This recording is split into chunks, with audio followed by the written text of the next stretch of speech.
सौतन, कावेरी, उसकी बहू संजना और उसका बेटा रवि राजकोट के एक बहुत ही डिसेंट मोहल्ले में रहने वाले लोग थे।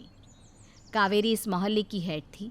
ये समझ लीजिए कि सारी किट्टी पार्टियाँ, फैसले, मोहल्ले में होने वाले फंक्शंस और बाकी सबका फैसला भी कावेरी और उसकी बहू ही लिया करते थे।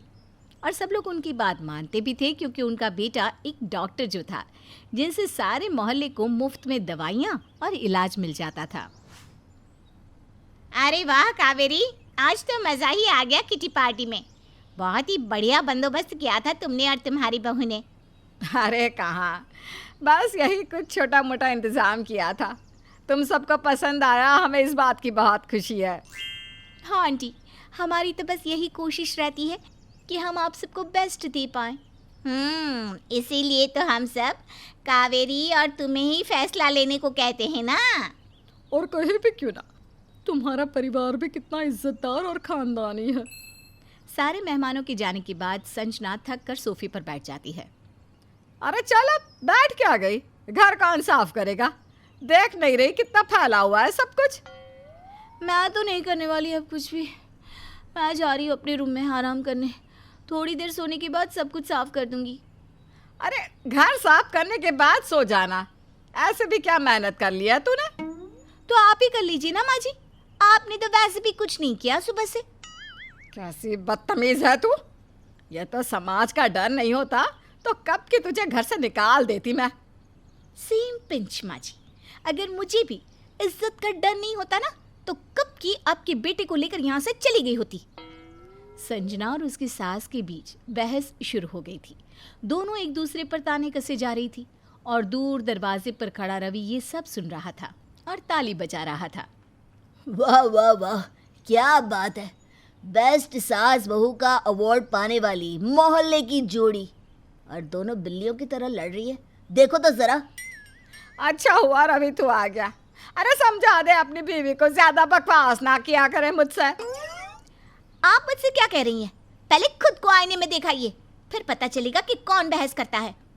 बस दोनों चुप हो जाओ, कुछ नहीं हो सकता आप दोनों का।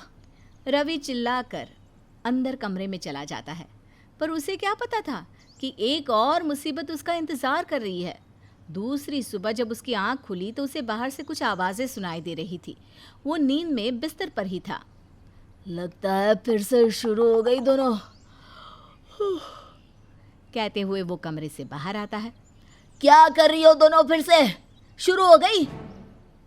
वो आंख खोलता है तो देखता है कि सामने एक प्रेग्नेंट औरत खड़ी थी। क्या हो रहा है यार सुबह सुबह? और आप मिस माया, आप यहाँ कैसे? तू इसे जानता है रवि? मतलब ये सच कह रही है? ए भगवान, रवि क्यों किया तुमने मेरे साथ ऐसा? मेरे बारे में एक बार भी नहीं सोचा।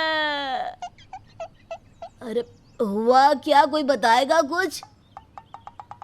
तुम्हें बता दो रवि, अब छुपाने से क्या फायदा? बता दूं? अरे मुझे जब कुछ पता हो तो बताओ ना। क्या बताऊं मैं? अब देखो कितने भोले बन रहे हैं, जैसे कुछ जानते ही नहीं। बता दो ना रवि कि ये बच्चा तुम्हारा है। मैं तुम्हारे बच्चे की माँ बनने वाली हूँ। क्या तुम पागल तो नहीं हो गई? क्या बोले जा रही हो? ये बच्चा मेरा कैसे हो सकता है? तुम झूठ क्यों बोल रही हो? उस दिन मैं आपसे इलाज कराने आई थी, तब तेज तूफान था और तब। अरे बस बस बस, संजना ये झूठ बोल रही है। मैंने ऐसा कुछ नहीं किया सच में। हाँ बहू, मुझे भी अपने बेटे पर विश्वास है। अच्छा, मतलब मैं झूठ बोल रही हूँ क्या? ये देखिए देखिए, ये मेरे पास तस्वीरें भी हैं आपके बेटे के साथ। वो तस्वीरें दिखाती है। अरे ये तुमने धोखे से लिया है। संजना, मेरा विश्वास करो, ये औरत झूठ बोल रही है। अच्छा, मुझे अपने पति पर पूरा भरोसा है, वैसा नहीं कर सकते। अगर वो कह रहे हैं कि उन्होंने नहीं किया कुछ तो उन्होंने नहीं किया कुछ। ठीक है, तुम लोग ऐसे नहीं मानोगे ना? मैं बाहर जाकर चिल्ला चिल्ला कर सबसे कह दूंगी कि ये परिवार धोखेबाज है। फिर देखती हूँ आपकी क्या इज्जत रह जाती है। अरे नहीं नहीं नहीं, ऐसा कुछ मत करना। अगर मोहल्ले में बात फैल गई तो सब लोग हम पर थू थू करेंगे। माँ जी इसे रोकिए वरना सब बर्बाद हो जाएगा। अच्छा बताओ तुम्हें क्या चाहिए, हम सब करने को तैयार हैं। ठीक है, तो आज से वही करना होगा जो मैं कहूँगी, वरना मैं कावेरी और संजना को डर था कि कहीं इस माया के प्रेग्नेंट होने की बात बाहर आ गई तो उनकी सालों की इज्जत और रुतबा चला जाएगा। इसलिए उन्होंने माया की बात मान ली और माया को मौका मिल गया अपनी बात मनवाने का। अब वो कावेरी और संजना की खूब क्लास लेने लगी थी। माया कावेरी से फल कटवा रही है और खा रही है। अरे अब बस भी कर, कितना खाएगी, मेरा हाथ दर्द कर रहा है फल काट काट के। अरे अभी तो मैंने कुछ खाया ही नहीं है। संजना, पकोड़े बना दिए तुमने? संजना किचन से आती है। ये लो पकोड़े, सुबह से 10 बार अलग अलग पकवान बना चुकी हूँ, अब मुझसे नहीं होगा बस। तो मैं जाकर बता दूँ सबको कि ये किसका बच्चा है? जैसा तुम दोनों कहो। अरे कैसी नागिन है ये औरत। बहू एक काम कर, तू थोड़ी देर बैठ जा, थक गई होगी। नहीं नहीं माँ जी, ये लीजिए, आप थोड़े पकोड़े खा लीजिए, आप भी तो सुबह से इसकी सेवा में जो लगी हुई हैं। माया पूरा दिन कावेरी और संजना से काम करवा दी, कभी उन्हें नाचने को बोलती तो कभी बाहर से मिठाई लाने को, और इसीलिए कावेरी और संजना बाहर जाती हैं मिठाई लाने।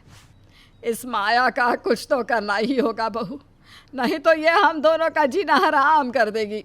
हाँ माँ जी, आप सही कह रही हैं, हम दोनों मिलकर ऐसा प्लान बनाएंगे कि इसके छक्के छूट जाएंगे। अगर ये साबित हो जाए कि ये झूठी है तो सब कुछ ठीक हो जाएगा। मगर ये होगा कैसे माँ जी? हम ना इसकी रिपोर्ट करवाते हैं, जिससे पता चल जाएगा कि इस बच्चे का असली बाप कौन है। वाह माँ जी, क्या दिमाग लगाया है, अब तो कमाल है सच में। कावेरी और संजना बाजार से मिठाई लेकर एक प्लान के साथ घर आती हैं, और जैसे ही वो रिपोर्ट्स के लिए खून लेने माया के कमरे में जाती है तो देखती है कि रवि वहीं खड़ा है। तुम बहुत अच्छी हो सच में, आज तुम ना होती तो मुझे वो कभी नहीं मिल पाता जो मैं कब से चाहता था। मैं तो बस आपको खुश देखना चाहती हूँ। अब मैं सबको सब कुछ बता दूंगा। कावेरी और संजना गुस्से से कमरे में आती हैं। क्या बता देगा है कि ये तेरा बच्चा है, कि तू इसे कब से चाहता था? अरे शर्म नहीं आई तुझे इतनी अच्छी बीवी के होते ऐसा काम करने में? अरे माँ, पर वो अरे माँ वो क्या, मैं तेरी माँ हूँ, इसका मतलब ये नहीं कि मैं तेरा साथ दूंगी। रवि, मैं अपनी बहू का साथ दूंगी। माँ जी। अरे ना ना, चिंता मत कर बेटा, मैं हूं ना तेरे साथ। और मैं भी। हाँ माँ, ये मेरी एक मरीज है, मुझे भाई मानती है।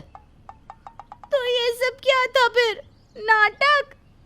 तुम दोनों के रोज रोज के झगड़े से मैं परेशान हो चुका था, इसलिए मैंने माया से मदद मांगी और ये प्लान बनाया। और देखो, माया के आने से आप दोनों कैसे एक टीम बन गए। तू भी ना रवि, तूने तो हमें डरा ही दिया था, और ये इससे तो हम दोनों की कमर ही तोड़ दी। सब साथ में हंसने लगते हैं। पर अब हम एक टीम है, संजू और कवि। क्यों संजू, सही कहा ना? बिल्कुल ठीक कवि।